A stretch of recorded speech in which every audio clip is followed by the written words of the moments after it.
नव युवक सरस्वती पूजा समिति आप सभी को हार्दिक अभिनंदन करती है और करती ही रहेगी। और दोनों हाथ उठा के कहना है सरस्वती माता की।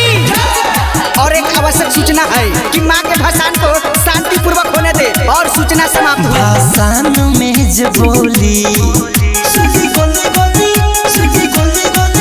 निकलल लफुअन टोली जौन मथवा पर बांधी न पटी आजू करे पर घटना घटी बिना पूछले अबीरा के जे बोरा खोली भाषण में जो बोली निकलल लफुअन टोली। एक आवश्यक सूचना ट्रैक्टर के ड्राइवर साहब अगर हमारे आवाज को सुन रहे हैं तो कृपया अपना गाड़ी के पास चले जाए। सरस्वती माता की।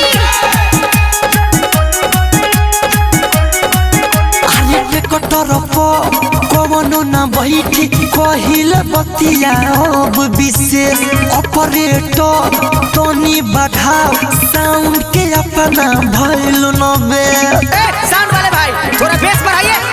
अरे कटर कवनो न बैठी कहिल बतिया अब विशेष ऑपरेटर तनी बढ़ाओ साउंड के अपना भइल न बे कवनो से कवनो न डरी बिना पूछले ना गाड़ी बढ़ी कुछ हॉर्न के तार को बोले उचरी। साउंड वाले भैया हॉर्न नहीं बज रहा है आपको समझ में नहीं आ रहा है। भाषण में जो बोली निकलल लफुअन टोली।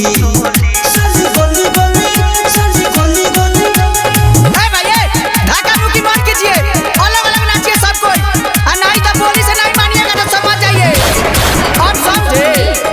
टेले से उतर ले करे नीचे उतर। साल भर आवेली हमनी के घर सरस्वती माता सब जानी हई भाषा आजू निकल रंग धार के जाता। सुन ले भाई आज केहू के रंगदारी ना चली।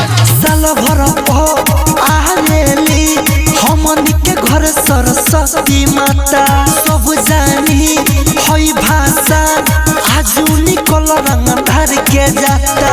ससी सारा भी खूबे नाची अरे नाचे में प्रिंस सब न बाची मनी भूषण कितिया केला डोली। पूजा समिति से आग्रह है कि जनरेटर में तेल खत्म होने वाला है ले जाकर तेल धो दीजिए। भाषण में जो बोली